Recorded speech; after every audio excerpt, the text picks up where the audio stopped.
Hello, a very lovely good evening from here in Delhi, and hope, as always, that each one of you are absolutely fine and absolutely cheerful. That's what we always, to be very honest with you, pray to God that to keep you in a very fine state of health and in the best and in the pink of health, as we say in English. So anyway, now were what we are supposed to start in this particular session today. So very interesting topic, as you can see written down over the screen, that is consolidated accounts and commonly referred to as accounts of holding companies. So this is the topic which we are going to take up in this particular session, and of course it will remain so for many upcoming sessions because it is a pretty long topic, it's a healthy topic, it's a significant, of course, formidable also, and quite important and significant from the examination point of view too. So, holding company, and many of you were quite keen and curious, and I was receiving so many messages, sir, please start what we call consolidated accounts. So here's the day, here's the D-Day has arrived now, and we are going to start holding company. So if you are ready, as always, we on our side are absolutely ready, so we can begin this session. Consolidated accounts. And you have heard these words, consolidation, isn't it or not? Consolidation in simple words means to combine. So, consolidation of accounts, that means here something is related to combining of accounts. And some of you might be having a little bit of idea actually with respect to consolidation of accounts. You must have heard what we call holding company, you must have heard about subsidiary company. So basically the chapter deals with consolidation of accounts of holding company and its subsidiary or subsidiaries. Correct. So how we are going to achieve this particular objective of consolidation, that is exactly the theme of this particular chapter. But at the same time, when we shall study this particular chapter, we will also take along with what we call gamuts of accounting standard AS21, because AS21 basically relates to consolidation of accounts. So along with it, concurrently, we are going to do accounting standard AS21 with this particular chapter itself. Correct. So now we come directly to the point, consolidation of account. What we mean by consolidation of account, I have already told you. As per section 129 of Companies Act 2013, of course, I am talking about. Now it is a mandation, it is a boundation, it is a compulsion on every holding company to prepare its consolidated financial statement, and especially from 1/4/2014. Now every holding company must prepare their consolidated what we call financial statements. It has become now a mandation. Why I am stressing upon the word mandation? Because earlier there was an option, there was a choice. It was your prerogative whether you wanted to prepare consolidated statements or not. But now it has become a foundation, it has become a mandation, it has become a compulsion. You simply cannot what we call shy away from preparing consolidated financial statement. Legally, if you are a holding company and you have a subsidiary company, then you are supposed to prepare what we call consolidated financial statement, and it has become a necessity now from 1/4/2014 onwards. Is it clear to you? So I was talking about section 129 of Companies Act 2013, which clearly states that a company which is having what we call a subsidiary or more than one subsidiary company must prepare its consolidated financial statements along with its separate financial statement. And very important, word subsidiary doesn't mean only subsidiary company. It also includes the associate company. It also includes the joint ventures. So even if suppose I am not having a subsidiary company but I am having an associate, or if I am having a venture company also along with me, I am supposed to prepare consolidated financial statements. Now, before we move over to the theoretical part, correct, we will try to actually understand first of all some important what we call facets of this particular chapter. We start our proceedings of the day with what exactly the holding company is and what exactly the subsidiary company is, because this entire particular chapter revolves around these two very important and significant terms. To be very honest with you, and first of all, you need not require to write, it's just a rough work. Suppose H Limited is a company. H Limited is a company and there is another company, say S Limited, correct? And total share capital of S Limited, say, is 1 lakh shares of rupees 10 each. That is equal to 10 lakhs. Subsidiary company is having 1 lakh shares of rupees 10 each. that is 10 lakh. This is the total issued share capital of S Limited. Presuming out of these 1 lakh shares, 51,000 shares are in the hands of H Limited. Out of this 1 lakh share, 51,000 shares have been subscribed by H Limited.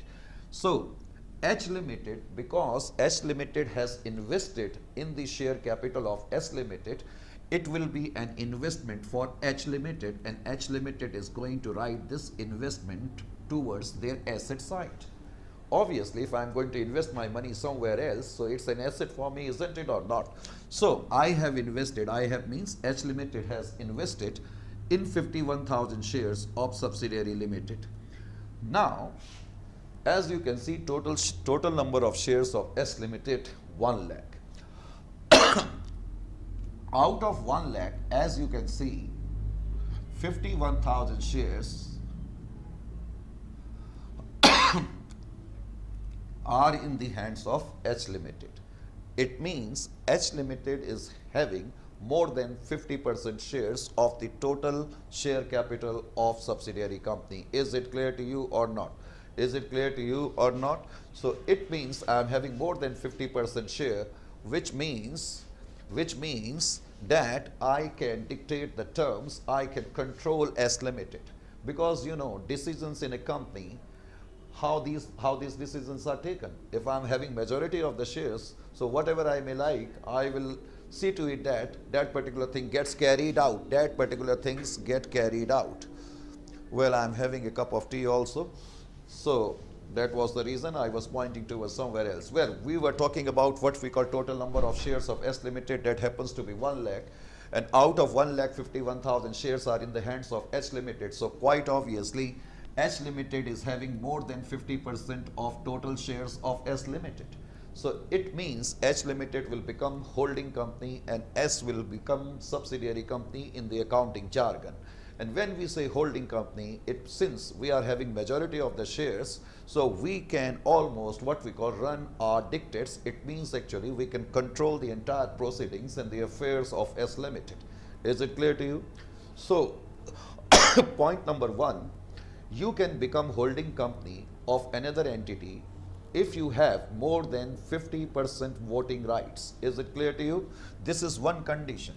A company can become holding company if the company has more than 50% of voting rights in other entity. Then other entity will be your subsidiary company and you will be called holding company. But this is not the only condition. There is another possibility that other company could be your subsidiary company. See here. Suppose there is a company S Limited, correct? And its share capital is 1 lakh shares of rupees 10 each.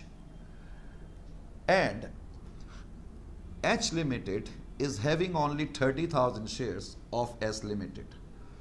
This time H Limited is not having 50%, more than 50% voting rights, because we are having only 30,000 shares out of 1 lakh shares. So this time our voting percentage is just about 30%. So logically we cannot become holding company of subsidiary company in this particular case. But suppose there is a specific agreement between between H Limited and S Limited. Suppose there is a particular agreement that H Limited shall have the right to compose the board of directors. Even in that case, S Limited will be called our subsidiary company. You got my point or not? What my point is, as per Companies Act 2013, a company can become holding company when A, it has more than 50% of voting rights, or when we have the right of composition of board of directors of the other entity. Are you getting my point or not? Either of these two conditions, if gets satisfied, then we may say that we are the holding company. So if H Limited has more than 50% rights, then H Limited will be holding company.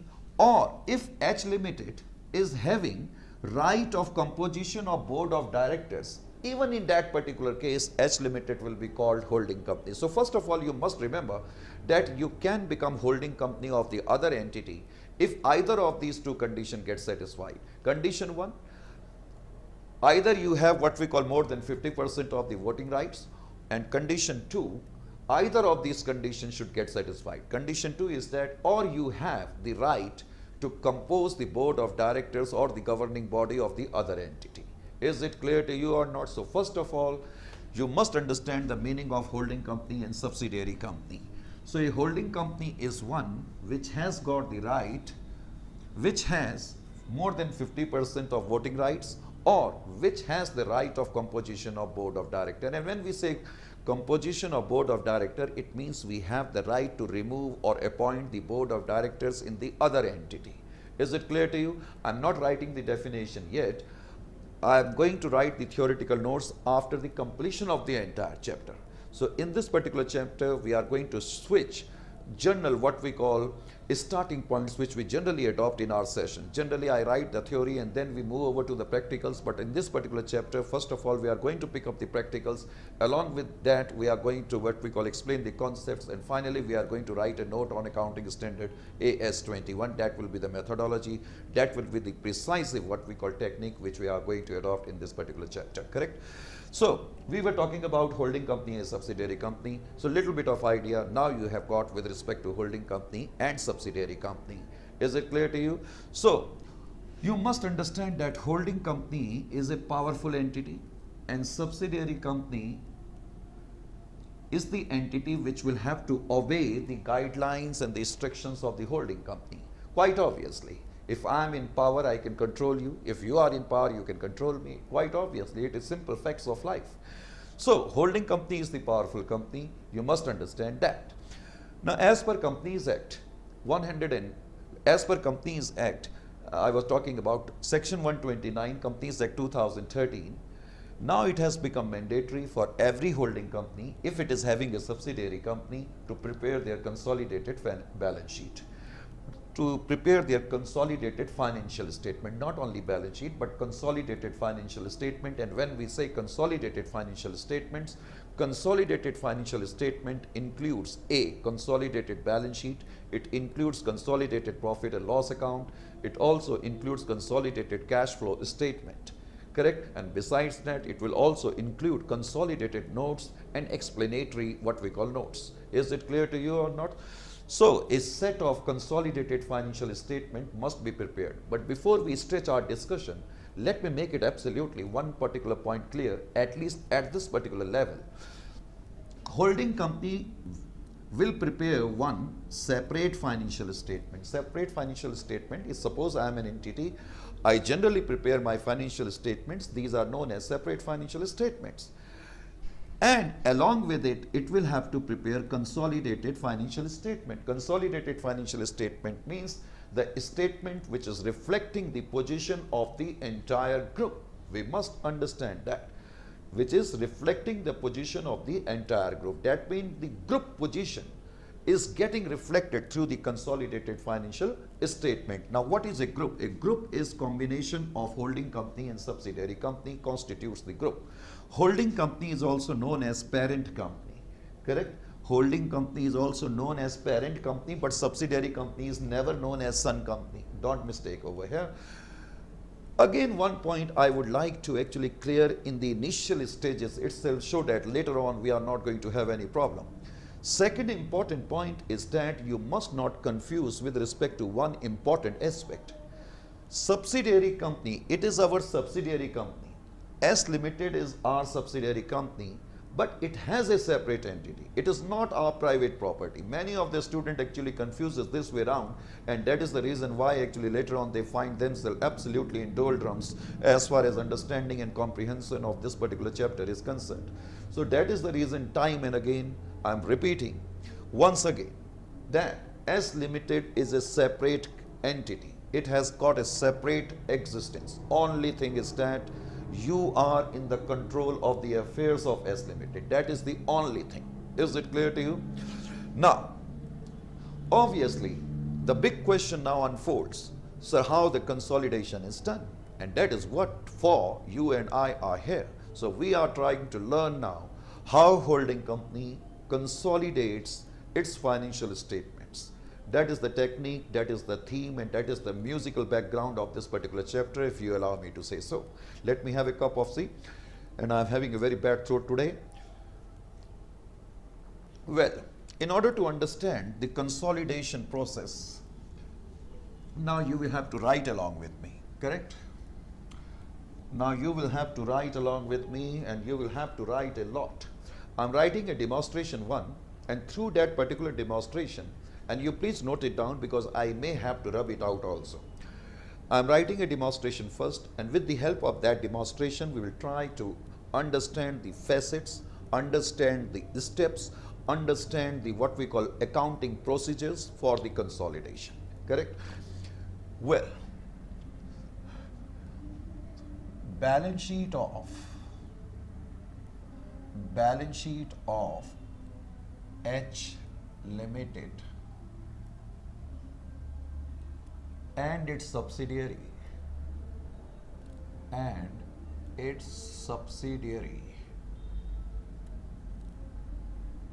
balance sheet of H Limited and S Limited as at 31st/3/2018 is as follows. Remember one thing, you will have to write along with me, correct? Don't forget that. Is as follows, correct? Now prepare a balance sheet. I'm preparing the balance sheet intentionally in old format just to make the things more clear, correct?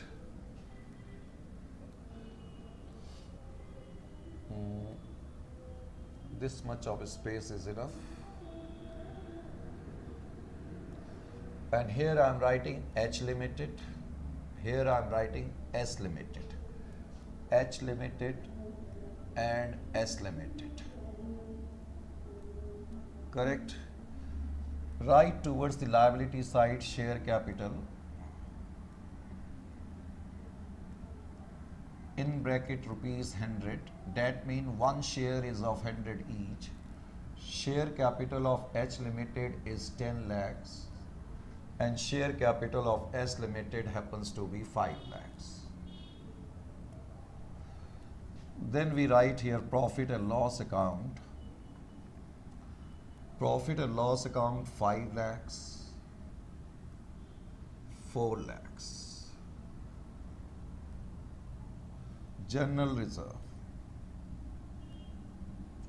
let us say 3 lakhs, 2 lakhs. Non-current liabilities like debentures, non-current liability, NCL, it is non-current liability, correct? Let us say non-current liability is equal to 10 lakhs and 5 lakhs. Then we write current liability. Current liability of H Limited is equal to say 5 lakhs. And let us say current liability of S Limited is equal to 4 lakh. How much it is?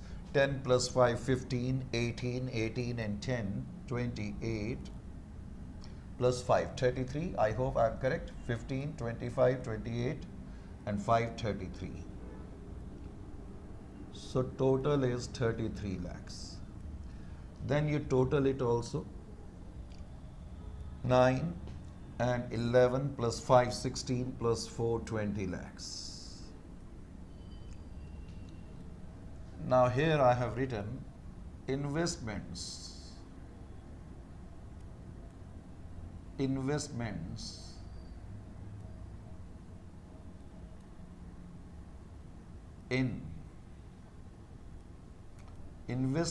in 4,000 shares of rupees 100 each. In the outer column I have written 9 lakh. Don't get confused by this particular fact. 4,000 into 100 is 4 lakh. Some of you might feel I have written wrongly 9 lakh. No. It means in order to purchase 4 lakh worth of shares, I have paid 9 lakh worth of amount. Is it clear to you or not? Then we shall write here tangible fixed asset. Tangible fixed asset, TFA. In short form, I have written tangible fixed asset. I hope you can understand it. Tangible fixed asset. Let us say tangible fixed asset are 20 lakhs. And tangible fixed assets of S Limited, say 12 lakhs.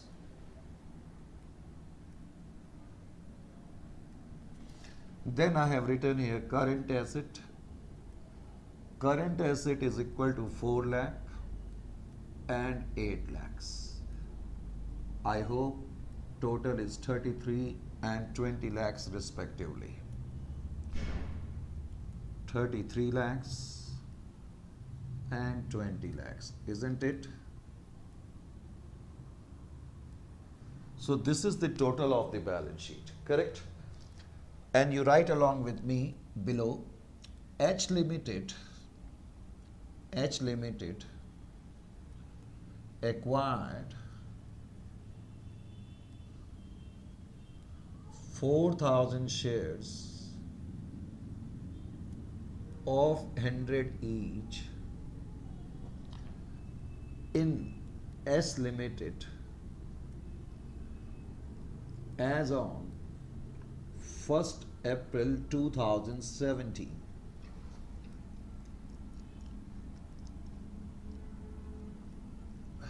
Balance as at 1/4/2017 in profit and loss account was rupees 1,50,000, was rupees 1,50,000, and in general reserve rupees 50,000, balance as at 1/4/2017 in P&L was 150 and in general reserve 50,000 of S Limited. This is the question, or you can say this is the illustration which I have written to make the things little bit comprehensible, and we are trying to have a little bit of idea what we are supposed to do in this particular chapter. Some of the students who have just reached little bit late, correct, and today we understand the reasons because there is a lot of traffic jam all around here in face to face, especially in Delhi. There's lots of what we call chaotic position as far as roads are concerned today. I do not know what's the reason, even I got late by 5 minutes. So we give you a leeway. So we have just started the chapter. We have started the chapter consolidated of accounts, also known as accounts of holding company, and you haven't lost anything. Don't worry about that. Just pay attention over here because now we are going to begin the proceedings. So in this particular chapter, the basic art is how holding company and subsidiary company prepare their consolidated, also known as group statements, correct? So how the consolidated statements are prepared, let's have a look over here. Now you need not require to write anything, just pay attention and you will have to listen a lot, and please listen to my lecture at this particular moment very, very attentively, and I would like you to have an unwavering focus, correct? Now, first of all, you let me know, if suppose I am going to ask you a question, could you tell me the total number of shares of subsidiary company in this particular case? First of all, total number of shares of S Limited, total number of shares I'm asking, correct? Number of shares of S Limited, number of shares of S Limited. This is my first question. Could you let me know the total number of shares of S Limited? Sir, you are asking a very simple question to us. Right. So it means you know the answer. Total share capital of subsidiary total share capital of S Limited is 5 lakh and one share is of rupees 100 each. So number of shares 5,000. No doubt about that. My next question. Out of these 5,000 shares, how many shares are in the hands of H Limited? It is written here also and it is written here also. So quite obviously the answer will be 4,000, isn't it or not? So I will write here held by H Limited, held by H Limited. Out of 5,000, 4,000 shares are held by H Limited. Any problem? No problem. Now could you let me know how many shares of S Limited are not in the hands of H Limited? Not in the hands of H Limited. How many shares are not in the hands of S Limited? Obviously your answer will be 1,000. So 1,000 shares of S Limited are not in the hands of H Limited. Are not in the hands of H Limited. Correct? So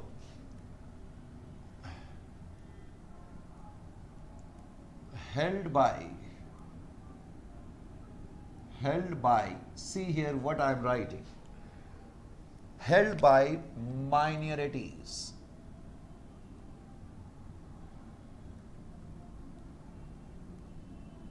Held by minorities. Now if somebody asks you who are minority, so at this particular moment, because refined definition we are going to pick up later on, at this moment you should know enough that those number of shares which are not in the hands of H Limited will simply be referred to as minority shareholders. Is it clear to you? Minorities are also known as outside shareholders. Is it clear? So total number of shares of S Limited 5,000, 4,000 are in the hands of H Limited, 1,000 are not in the hands of what we call H Limited. So in other words, these shares are in the hands of minorities or other shareholders or outside shareholders. Is it clear to you? Now, could you tell me the ratio of 4,000 and 1,000? Sir, you are asking so simple questions. We are unable to understand why you are asking such a simple question to us. Aren't we that much intelligent? No, no, no, no. I don't have any sort of doubt as far as your intelligence is concerned, your expertise is concerned, your knowledge is concerned. Never ever for a moment I have thought about that way. I know that you all are very intelligent fellow, but just to develop my chapter, I am asking you very simple, crazy looking question, no doubt about that. So controlling ratio is 4:1. That means our first step, whensoever we are going to prepare consolidated financial statement, our first step should be to compute the ratio of control. This will be known as ratio of control. And when we say ratio of control, what does it mean? You should also be aware of this particular point. It is very important for you to understand the meaning of degree of control, as we call it. Degree of control or controlling ratio. What does it signify? Please pay attention. This is S Limited. This is S Limited, correct? You can have a look over here that S Limited has tangible fixed asset of 12 lakhs, isn't it? 12 lakhs. S Limited is also having current asset to the tune of rupees 8 lakhs. And S Limited is having current liability to the extent of 4 lakhs, non-current liability to the extent of 5 lakhs, and it is having general reserve of rupees 2 lakhs, and it is having profit and loss account of 4 lakh besides share capital of 5 lakhs. Correct? This is the balance sheet of S Limited, which I have extracted out over here. Is it clear? We are trying to understand the meaning of degree of control. In fact, this is the first and foremost step, and you should understand the gamut of this particular what we call ratio. It is very, very important for the ultimate understanding of this particular chapter. When I say I am having 4/5 share capital of a particular entity, what does it mean? Now please pay attention. As you can see, holding company is having 4/5 of control in S Limited and 1/5 of control is not in the hands of H Limited, rather it is in the hands of some other shareholders, correct? When we say that we have got 4/5 control, what does it signifies? It signifies that you are commanding a control of 4/5 in the total assets and liabilities. Are you getting my point or not? Try to understand my point, what I am trying to hammer into that particular case. My point is, when I say that I am having a control of 4/5 in this particular entity, it means whatever assets this particular company is having, out of those assets 4/5 belongs to me, and at the same time, out of total liabilities, that is 5 and 4 lakh, 4/5 belongs to me now. That is what we mean by control. Now just pay attention here, just pay attention, because we have to make you understand very clearly. See here, total assets. Total assets are 20 lakhs, correct? So total assets 20 lakhs. And if I am going to compute 4/5 of 20 lakhs, it will be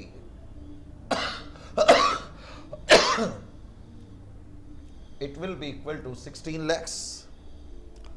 It will be equal to 16 lakhs. I will write it here. Total assets are 20 lakh and 4/5 of same is equal to 16 lakhs. Correct? Now total liability of subsidiary company is 9 lakh less total liability. 4/5 of 9 lakh will be how much? I will need calculator in this case. So 9 lakh into 4 divided by 5, that happens to be 7.2 lakhs. In order to know the worth of my control, I could either go this way round. I can take the 4/5 of the total asset, I can take the 4/5 of the total liability, or I could have had simply taken net assets as 11 lakh, and I could have had computed 4/5 very easily. This is much simpler, isn't it or not? 11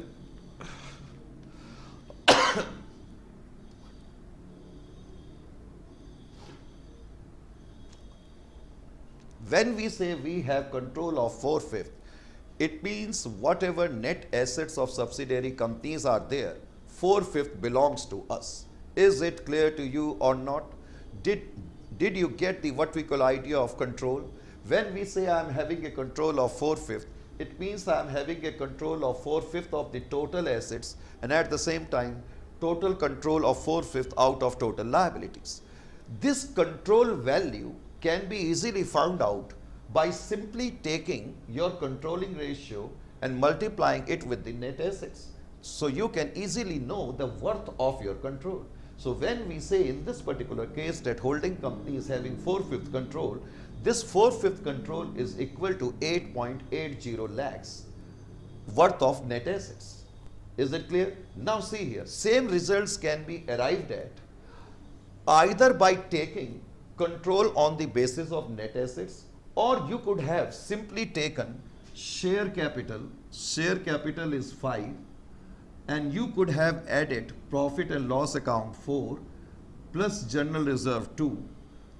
This is nothing but shareholders fund. This is nothing but equity. In fact, shareholders fund and net assets are one and same thing. See here, if you are going to add, you are going to get the same result. Asset minus liability will give you net assets, and net assets always is equal to shareholders fund. So I can know the value of my control either through this approach or through this particular approach. You got my point or not? Now I can simply multiply it with 4 by 5 and can take into account the worth of my value, worth of my control. Did you get what I am trying to make you understand? I'm trying to make you understand the meaning of control. So when we say we are exercising 4/5 control, it means we are exercising control in the assets and liability, or simply we can say we are exercising the control in the net assets, or we can simply put it this way around, that we are exercising the control in the shareholders fund to the extent of 4/5. Is it clear to you or not? So, but at the same time, this approach is little bit more simpler, isn't it? In this approach, you will have to take into account only share capital plus reserves, add them, multiply it with your controlling ratio to get the value of your control. So after having a look over the degree of control, now what is the next step? This is the first step. This is the first step, correct? Whenever we are going to prepare the consolidated financial statements, the first step is to understand and compute what we call degree of control, correct? Now under the second step, let me have a cup of sip. Well, now under the second step, what is the second step? Under the second step, what I am going to do, just pay attention. I am going to write here analysis of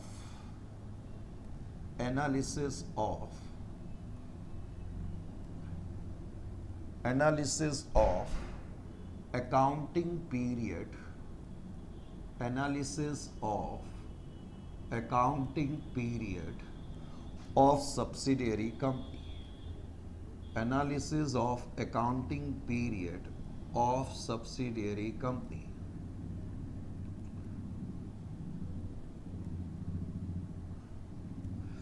Four-fifth control is in your hands, 80%, it is more than 50%. So obviously, now S Limited is your subsidiary company, correct? Under the second step, now you are going to analyze the accounting period of subsidiary company. What does this particular step means? Just pay attention here.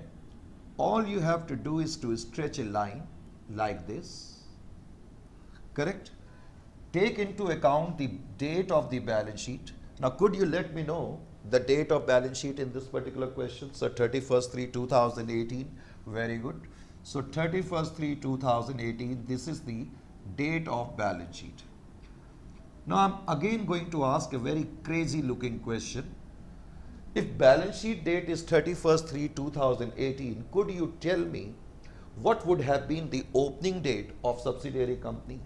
Sir, it is too much. You are asking very, very simple looking question.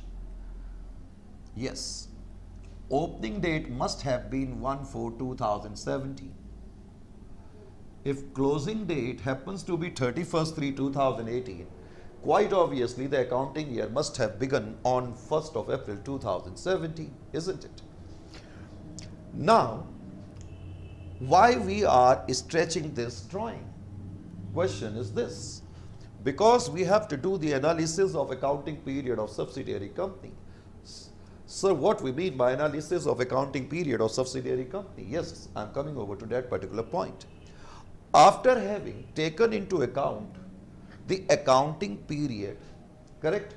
Now you try to find out when the control was acquired by the holding company. Here it is written that holding company acquired control on 1/4/2017. Now this is a significant date, correct? You note down the date of control very well. So accounting year is beginning on this date, and on this date itself control was acquired. This is also the date of control. Date of control. This is also the day on which holding company acquired control. It means on this date, S Limited became your subsidiary company. It also means S Limited was not your subsidiary company prior to this date. S Limited became your subsidiary company only on this particular day. Is it clear to you? Is it clear to you? Now, this is the accounting period, no doubt about it. When I say accounting period, it means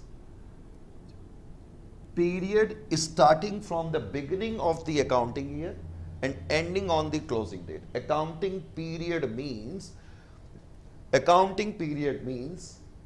period is starting from the opening date and ending on closing date. This is the accounting period.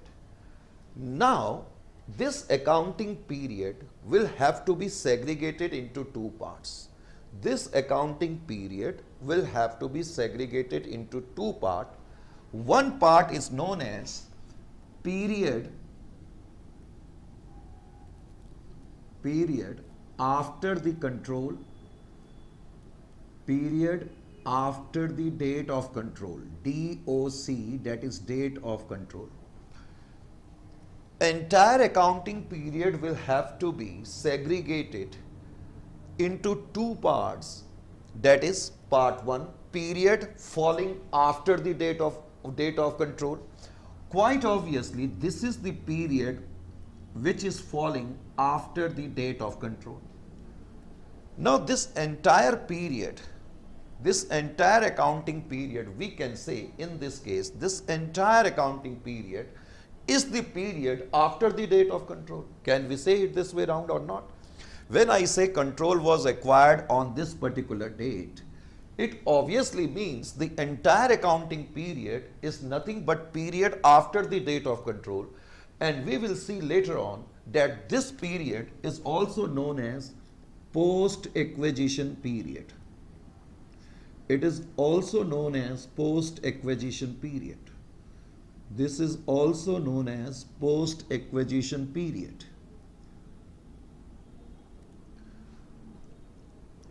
Correct? Although I need not require to write, but just to make the point a little bit more clear, this period, this is the date of control. And this period will be known as, that mean, period before the date of control. I am writing it over here because I am lacking space. Period prior to date of control. Prior to date of control. Obviously, this period will be referred to as period which is falling prior to the date of control. And we will see later on that we are going to write it as pre-acquisition period. Pre-acquisition period. Pre-acquisition period. Pre-acquisition period. So, first of all, you must understand that your accounting year is starting on this particular date. Your accounting period is starting on this particular date. Correct? And it is ending here. This is your entire accounting period. And in this question, entire accounting period is post-acquisition period. Is it clear to you? Is it clear to you or not? But why we are segregating the accounting period of subsidiary company into post and period, the $1 million or $1 trillion question is this. Why we are segregating? Why we are segregating, as I said, the entire accounting period of subsidiary company into pre and post? Obviously, the next point is to understand the logic behind this, the objective behind this. Let us see. See here. Next step I am writing is step number 3. Analysis of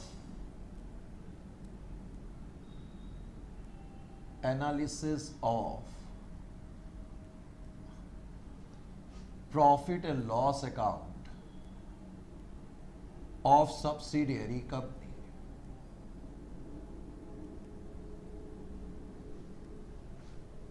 Analysis of profit and loss account of subsidiary company. Could you tell me the balance which is available in the balance sheet of subsidiary company, profit and loss account balance on 31st of 3/2018 of subsidiary company is 4 lakh. Is it clear to you? See here, Just pay attention here, very important for you to understand this point. And if you are able to understand this point, half the battle is won.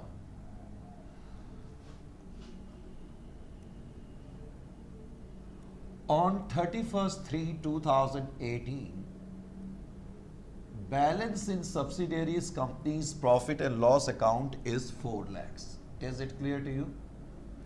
Balance is 4 lakhs. Correct? You have to note it down very carefully. Now pay attention here. Read this line again. On 1/4/2017, profit and loss account balance of subsidiary company was 1,50,000. See here. On 1/4/2017, the beginning of the current accounting year, balance in profit and loss account of subsidiary company was 1,50,000. Balance in profit and loss account was 1,50,000. Please pay attention and listen to me very carefully. This is my current year. This is my current year, and current year is starting on 1/4/2017 and ending on 31st/3/2018. Correct? This is my last year. And last year is starting on 1/4/2016, ending on 31st/3/2017. Suppose last year closing balance in profit and loss account is 1,50,000. Suppose last year, at the end of the last year, balance in profit and loss account is 150. Obviously, I will say that balance on 1/4/2017 is 1,50,000. Are you getting my point or not? When I am telling that balance on 1/4/2017 is 1,50,000, it also means this is basically the closing balance of last year. This is the closing balance of last year. And when I say this is the closing balance of the last year, it also means that these profits are earned by the subsidiary company in the period which was being referred to as period prior to the date of control. You got my point or not? So, all I can say that subsidiary company must have earned 1,50,000 before becoming your subsidiary company, because S Limited has become your subsidiary company on 1/4/2017. On 1/4/2017, obviously there is a balance of 1,50,000, but this 1,50,000 was already earned by the subsidiary company when it was not your subsidiary company. You got my point or not? So just have a look over here now. When I say 1,50,000 is opening balance, you must not let it escape out of your memory that this amount was already earned by subsidiary company last year, and in the last year S Limited was not your subsidiary company. Correct? Now I am going to ask you a very simple question again. Could you tell me the difference of these two? The difference of these two. The difference of these two amount obviously will be 2,50,000. This 2,50,000, what does it suggest? What does it suggest? Now please pay attention. Just a moment ago I told you beginning amount is 150, and this balance was already earned last year, and I'm telling you that closing balance is 4 lakh in the profit and loss account. Beginning balance is 150. So it could be 4 lakh only when subsidiary company must have earned 2,50,000 worth of profit during the current accounting year. So this difference signifies that subsidiary company earned a profit of 2,50,000 during the current year. This 2,50,000 is earned by subsidiary company in the period after the date of acquisition. This profit was earned by the subsidiary company in the period prior to the date of acquisition. You got it or not? You got this meaning? Is it? Should I presume that each one of you are able to grasp what actually I am trying to make you grasp? So, 1,50,000 was earned by subsidiary company in the period prior to the date of acquisition. 2,50,000 were earned by subsidiary company after the date of acquisition. Is it clear to you? So in accounting language, we will call it post acquisition profit. These profits will be termed as post acquisition profit. Post acquisition profits. These profits will be termed as post acquisition profits, correct? And 1,50,000 will be termed as pre acquisition profit. Am I right or wrong? Pre acquisition profit. I hope you are able to get what I am trying to make you understand.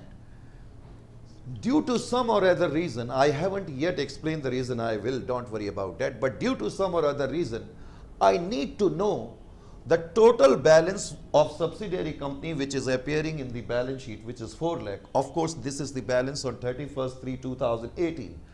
Due to some or other reason, I want to know how much out of this 4 lakh was earned by subsidiary company in the period after the date of acquisition, and how much was earned already when it was not our subsidiary company.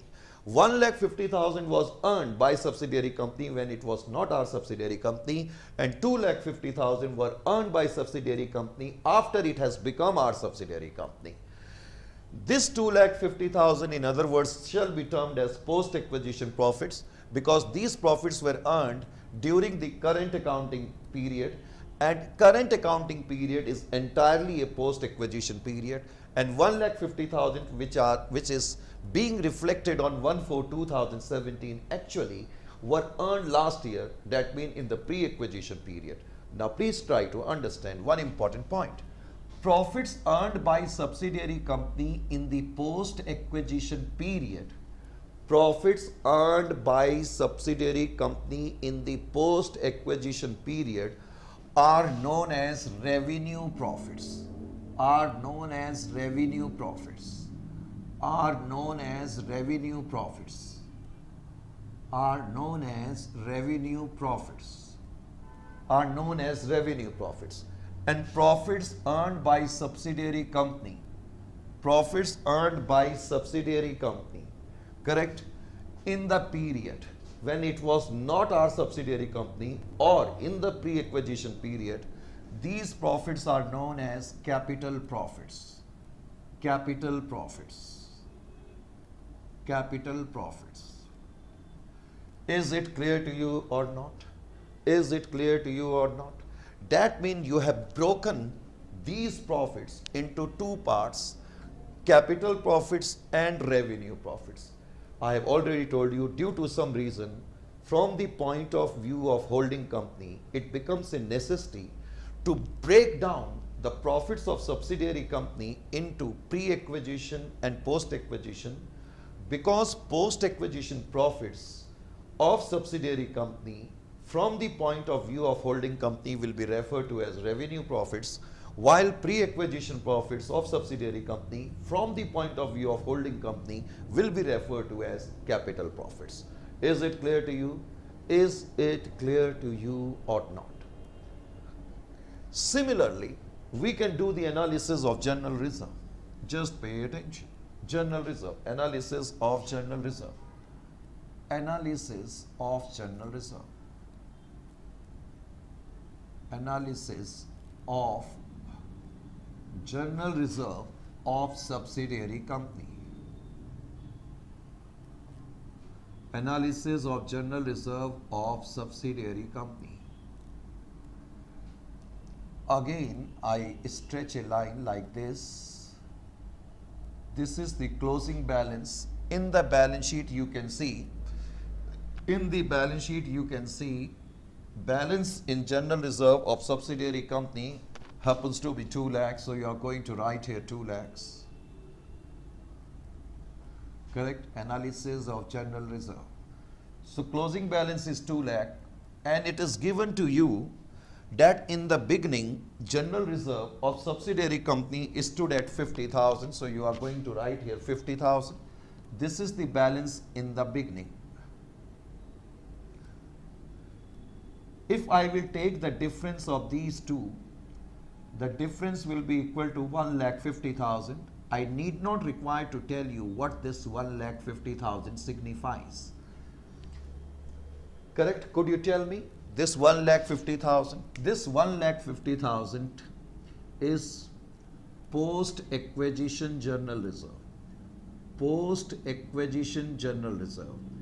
And this 50,000 will be termed as pre-acquisition general reserve. Pre-acquisition general reserve. Pre-acquisition general reserve.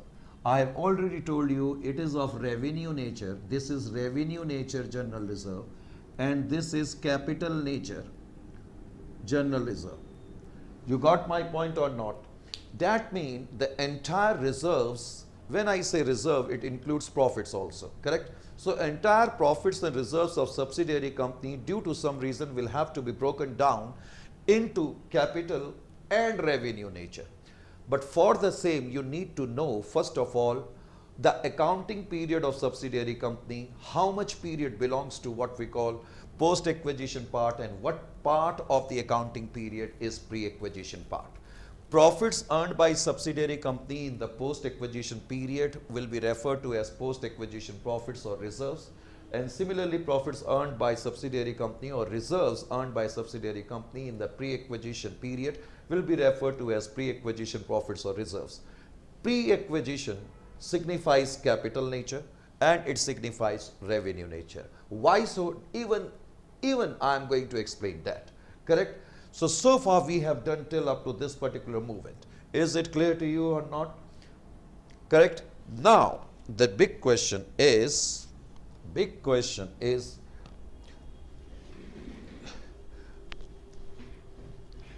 just wait.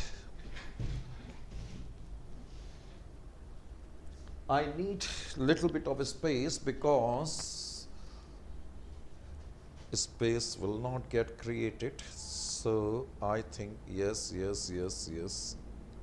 I think this is much space is enough. Correct? So we can now stretch our discussion to some further limits. Please try to understand. Pay attention here. You are holding company, you are having 4/5 control. You are having 4/5 control. I have already told you this 4/5 control means in the share capital you have 4/5. In the profit and loss account and general reserve of subsidiary company you have 4/5 control. Correct? This is what we mean by control. Obviously, the total profits of subsidiary company are 4 lakh and total general reserve of subsidiary company are 2 lakh. And of course, total share capital is 5 lakh, no doubt about that. But point here to be noted is that, no doubt when you have 4/5 control, you are having a 4/5 control of profit and loss account and general reserve besides what we call share capital. But as I said, that due to some reason, holding company will have to segregate the profits of subsidiary company into, as I said, revenue nature and capital nature. Due to some or other reason, we need to actually segregate it. Correct? Just pay attention. Now you have segregated the total profits of subsidiary company is 4 lakh.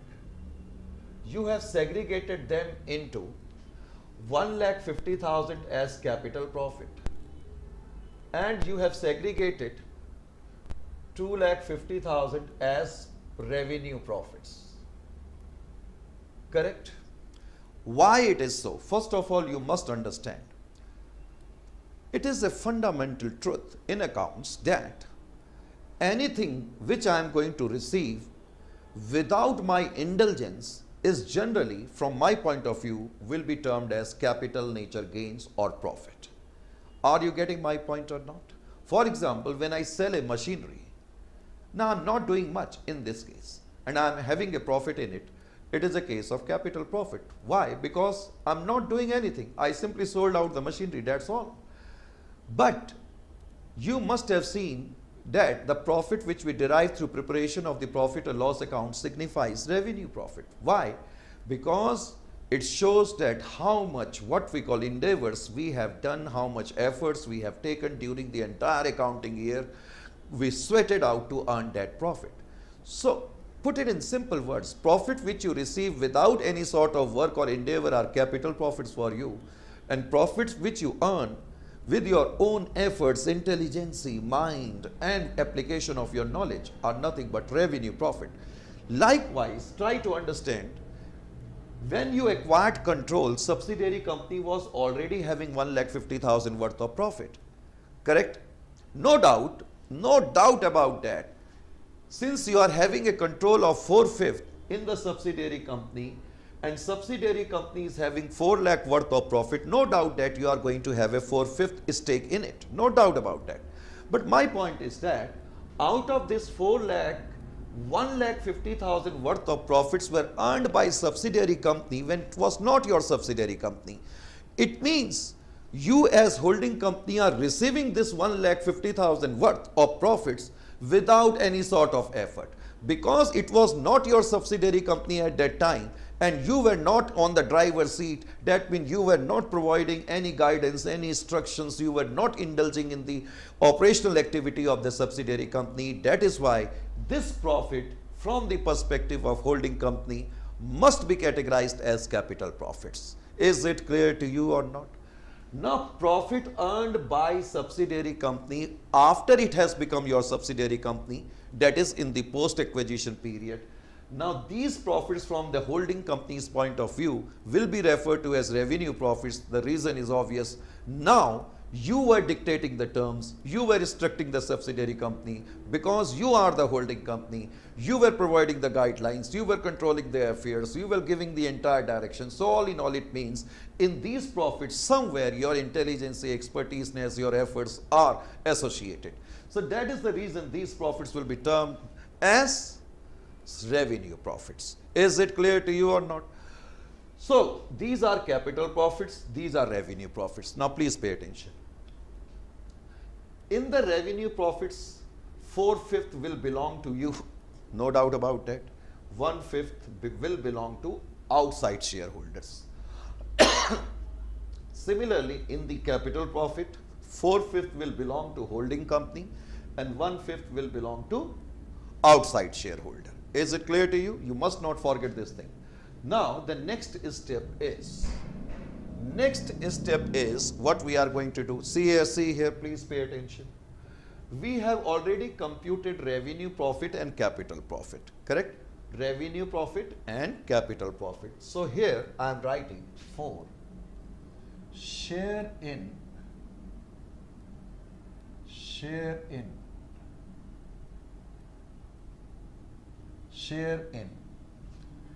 capital profits. Share in capital profits. Total capital profits of subsidiary company 1,50,000. Out of this 1,50,000, holding company is having a share of 4/5,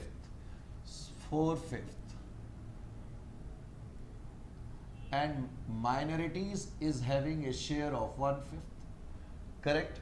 150 divided by 5 is 30, so 1,20,000 belongs to holding company and 30,000 belongs to minorities.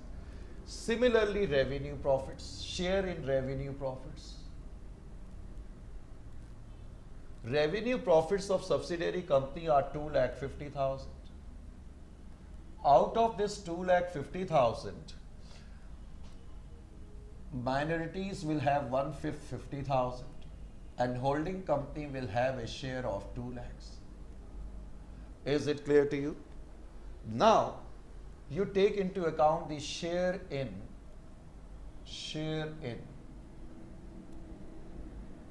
general reserve, capital nature general reserve.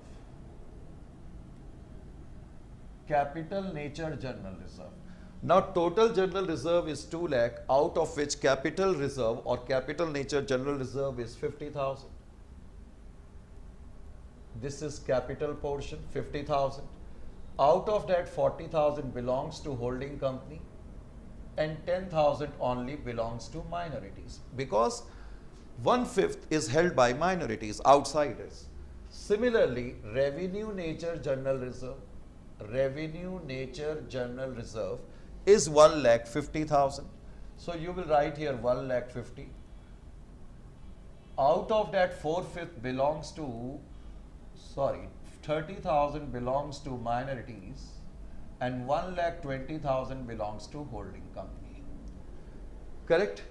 That means the first step is having a look over the degree of control.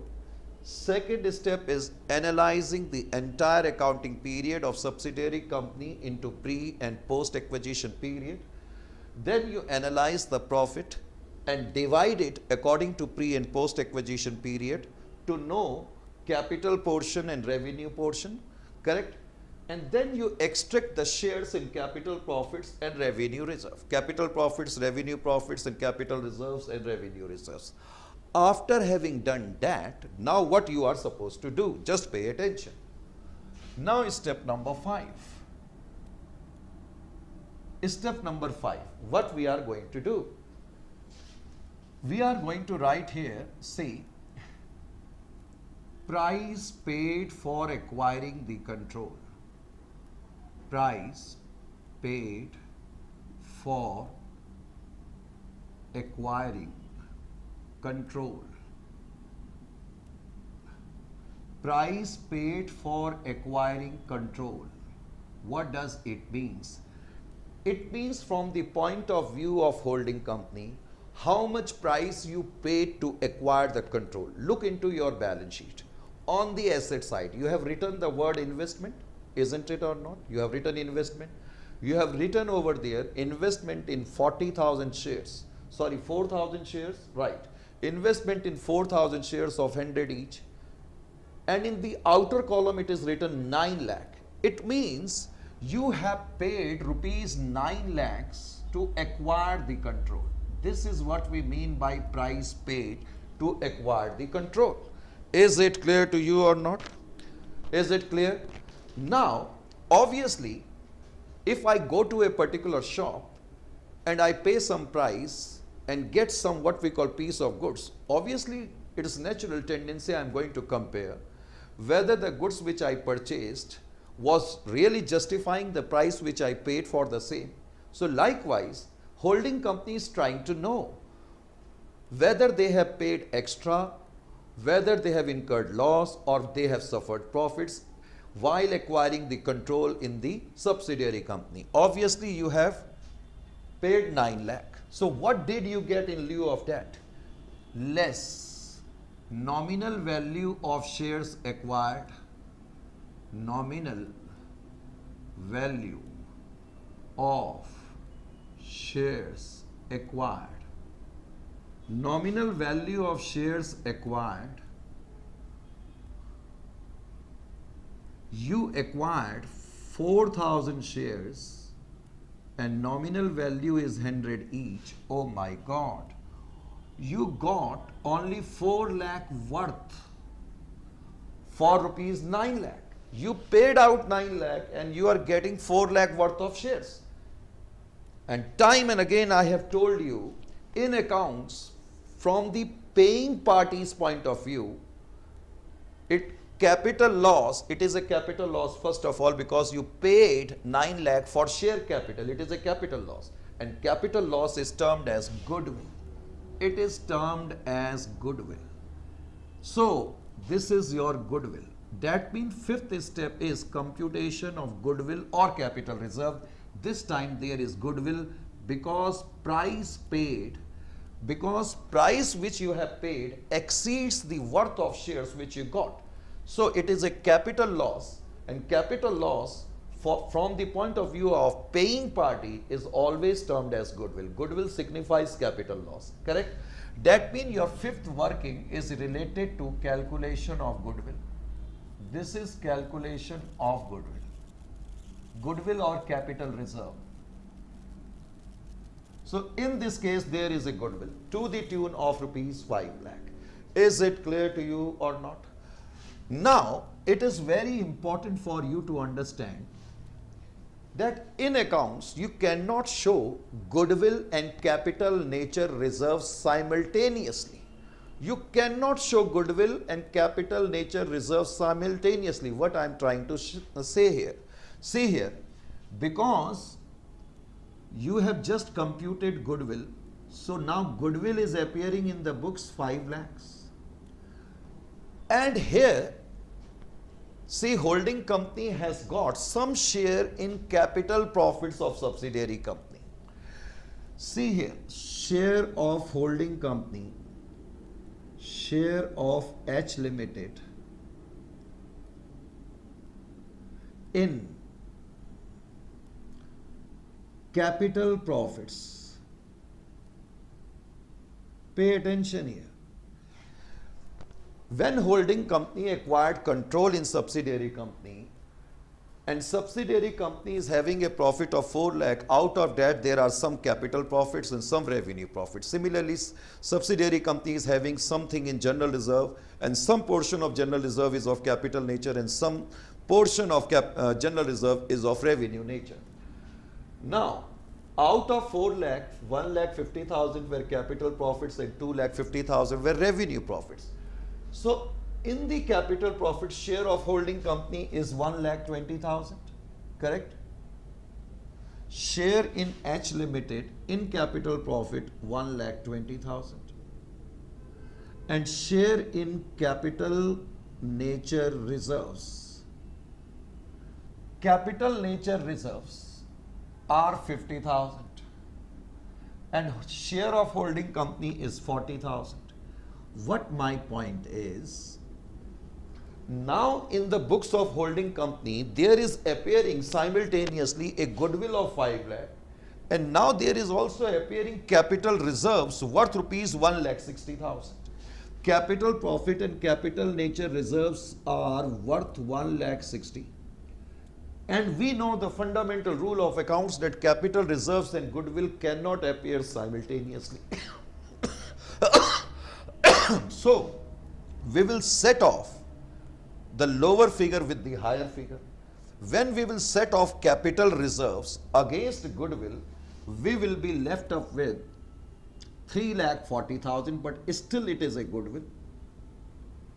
Still it is goodwill. Now the value of goodwill, which will get reflected in the books of subsidiary company, in the books of consolidated financial statement, goodwill will appear at 3,40,000, correct?